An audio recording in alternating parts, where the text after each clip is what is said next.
কথা পরিষ্কার?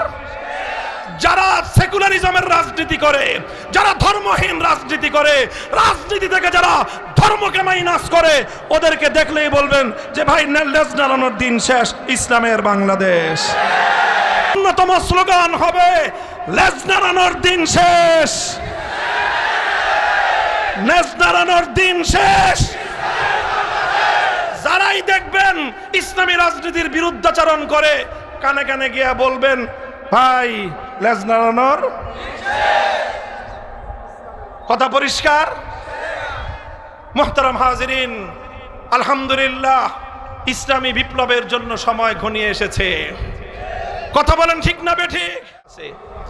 এই ধর্মগ্রন্থগুলোর রেফারেন্স দিয়ে অথবা আপনারা যেই সমস্ত ধর্ম প্রণেতাদের রেফারেন্সের মাধ্যমে ধর্ম পালন করেন, ধর্মগুরু যারা আছে, তাদের বক্তব্যের রেফারেন্স দিয়ে বলবেন যে আপনাদের ধর্ম অনুযায়ী রাষ্ট্রপ্রধান নির্বাচন করবার কি পদ্ধতি হিন্দু ধর্ম দিয়েছে। একই প্রশ্ন বৌদ্ধ ধর্মের কাছে ত্রিপাঠক থেকে অথবা গৌতম বুদ্ধ থেকে আপনারা রেফারেন্স আনবেন। একই প্রশ্ন খ্রিস্টানদের কাছে আপনাদের ধর্মগ্রন্থ ইনজিল, নিউ টেস্টামেন্ট অথবা আপনাদের ধর্মের নবী ঈসা আলাইহিস সালাতু ওয়াস সালাম থেকে। ইহুদিদের কাছে একই প্রশ্ন ওল্ড টেস্টামেন্ট তাওরাত কিতাব থেকে অথবা আপনাদের নবী মুসা আলাইহিস সালাম থেকে। রেফারেন্স সহ আপনারা চার ধর্মের লোক একটা ফর্মুলা দিবেন যে ধর্ম অনুযায়ী রাষ্ট্রের প্রধান নির্বাচন করবার কি ফর্মুলা আপনাদের ধর্মে আছে বলেন। আমি প্রশ্ন রাখলাম, উত্তরটাও আমি আগাম দিয়ে যাই। আমি তো বললাম ওপেন চ্যালেঞ্জ, আপনাদের ধর্মের সত্যিকার রেফারেন্স সহ প্রমাণ সহ আপনারা আনবেন যে আপনাদের ধর্মের মধ্যে এই কথা বলা আছে। আগাম জবাব দিয়ে যাই যে এই প্রশ্নের জবাব, সন্তোষজনক জবাব দেওয়ার মতো পৃথিবীতে কোন ধর্মাবলম্বীদের মায়ের পেটে কোনো সন্তান জন্ম হয় নাই। কোন ধর্মে এই প্রশ্নের সমাধান নাই। রাষ্ট্রপতি নির্বাচন করবার, রাষ্ট্রপ্রধান নির্বাচন করবার কোন ফর্মুলা অন্যান্য ধর্মাবলম্বীদের কাছে নাই, প্রামাণ্য সূত্রে নাই। বলবেন হুজুর ইসলামের কাছে কি আছে? আমি বলবো ইসলামের কাছে কি আছে এই প্রশ্নের জবাব দেওয়ার জন্য কোনো সময়ের প্রয়োজন নাই। এই মুহূর্তে আমি তার জবাব দিতে পারবো। আলহামদুলিল্লাহ ইসলামের কাছে নির্বাচন ব্যবস্থার একটা সিস্টেম আছে, রাষ্ট্রের প্রধান নিযুক্ত করবার একটা পদ্ধতি আছে।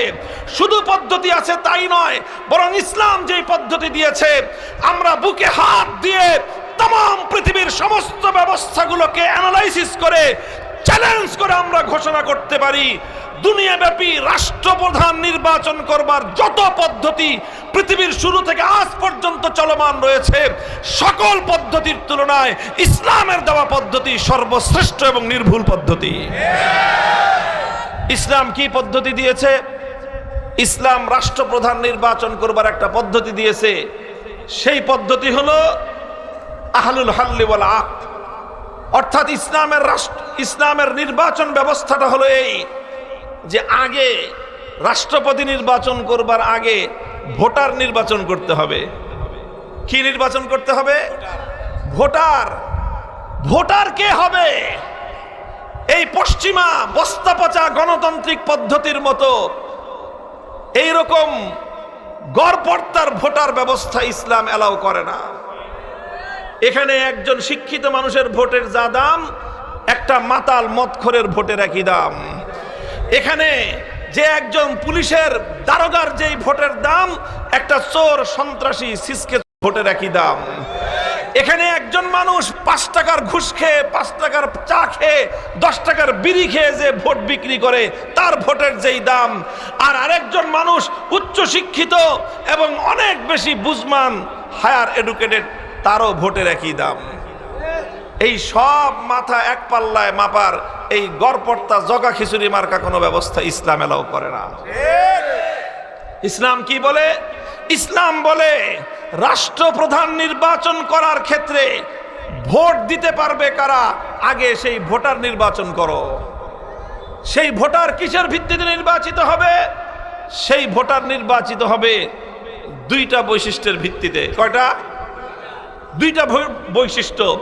1 নম্বর বৈশিষ্ট্য হলো ভোটার এমন লোক হতে পারবে যেই লোক রাষ্ট্রের জন্য, জাতির জন্য, দেশের জন্য কাকে নির্বাচন করলে দেশ, জাতি, রাষ্ট্রের উন্নতি হবে, কল্যাণ হবে, ভালো হবে, সেই রকম ভালো লোক চিনবার মতো যোগ্যতা, দক্ষতা যার আছে, এটা হলো তার প্রথম যোগ্যতা। দ্বিতীয় নম্বর যোগ্যতা হলো এমন লোক ভোটার হতে পারবে যেই লোকের মধ্যে আমানতদারি আছে, যেই লোক ভোটের রাতে, ভোটের আগের রাতে 5,000 টাকা ঘুষ খেয়ে ভোট বিক্রি করবে না, যেই লোক সামান্য নিজের একটা সামান্য স্বার্থের কারণে, নিজের গোষ্ঠীর স্বার্থের কারণে, নিজের দলের স্বার্থের কারণে, নিজের এলাকার স্বার্থের কারণে, নিজের পরিবারের স্বার্থের কারণে, নিজের ধান্দাবাজির স্বার্থের কারণে নিজের ভোট যোগ্য ব্যক্তিকে রেখে অযোগ্য ব্যক্তিকে দিয়ে আমানতের খেয়ানত করবে না, এমন ব্যক্তি কেবলমাত্র ভোটার হতে পারে। ইসলাম বলে নির্বাচন কমিশনের কাজ হবে ভোটার আইডি কার্ড দেওয়া, আর ন্যাশনাল আইডি কার্ড দিবে হলো অন্য আরেকটা বিভাগ। অর্থাৎ দেশে দুই ধরনের আইডি কার্ড থাকবে। কয় রকম আইডি কার্ড? একটা হবে national ID card.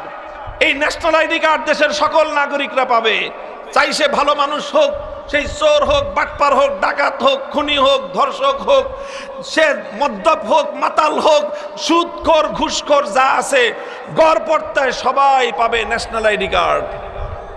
Voter ID card সবাই পাবে না। ভোটার আইডি কার্ড পাবে শুধু তারা যারা যোগ্য লোক নির্বাচন করার মতো যোগ্যতা যাদের আছে। ভোটার আইডি কার্ড পাবে তারা যারা দেশের সম্পদ লুটপাট করে বেগম পাড়া গড়ে নাই তারা। ভোটার আইডি কার্ড পাবে তারা যারা জাতির সাধারণ মানুষের, নাগরিকদের কাছ থেকে চাঁদাবাজি করে না তারা। ভোটার আইডি কার্ড পাবে তারা যারা সন্ত্রাস এবং মাস্তানি করে না তারা। ভোটার আইডি কার্ড পাবে তারা যারা জনগণের জানমাল, ইজ্জত আবরু নিয়ে ছিনিমিনি খেলে না, কেবলমাত্র তারাই ভোটার আইডি কার্ড পাবে। এইভাবে নির্বাচিত মানুষের মধ্যে আগে ভোটার আইডি কার্ড বিতরণ করা হবে। এরপরে সেই ভোটাররা ভোট দিয়ে যাকে তারা পছন্দ করবে সেই লোকটাই একটা রাষ্ট্রের, একটা জাতির এবং একটা সমাজ ব্যবস্থার প্রধান বলে নিযুক্ত হবেন। এটাই হলো ইসলামের নির্বাচন ব্যবস্থা। পৃথিবীতে আজ পর্যন্ত আবিষ্কার হয় নাই, কিয়ামত পর্যন্ত হওয়া সম্ভব নয়। মুহতারাম হাজিরিন, কাজেই নির্বাচন ব্যবস্থা, একজন শাসক নির্বাচন করতে পারে ইসলাম। ইসলাম ছাড়া অন্য কোন ধর্মের কাছে শাসক নির্বাচন করার কোনো ফর্মুলা নাই। তো তুমি যে রাষ্ট্র চালাবা, অন্য কোন ধর্ম অনুযায়ী তো শাসক নির্বাচন করবারই কোনো ব্যবস্থা নাই। শাসক নির্বাচন করবার ব্যবস্থা না থাকলে রাষ্ট্র চলবে কি দিয়ে, রাজনীতি হবে কি দিয়ে? এটা একটা দৃষ্টান্ত দিলাম। আরেকটা দৃষ্টান্ত দেই। এই যে রাষ্ট্র যদি চালাতে চান আপনি, যে কোনো একটা রাষ্ট্র পরিচালনা করতে গেলে রাষ্ট্রের একটা গুরুত্বপূর্ণ বিভাগ হলো অর্থ মন্ত্রণালয়। কথা বলেন ঠিক না বেঠিক? অর্থ ব্যবস্থাপনা, রাষ্ট্রের অর্থনৈতিক ব্যবস্থাপনা কিভাবে হবে এটা ঠিক করা ছাড়া, এটা সুন্দরভাবে পরিচালনা করা ছাড়া কোনো রাষ্ট্র পরিচালনা করা সম্ভব? একটা রাষ্ট্রের প্রধান দায়িত্বই তো হলো দেশের জনগণের অর্থনৈতিক নিরাপত্তা নিশ্চিত করা। কথা বলেন ঠিক না বেঠিক? আমরা বলবো এই যে প্রশ্ন যে একটা রাষ্ট্রের অর্থ ব্যবস্থা কিভাবে চলবে, এই প্রশ্ন রাখলাম সবগুলো ধর্মের কাছে। বলো দেখি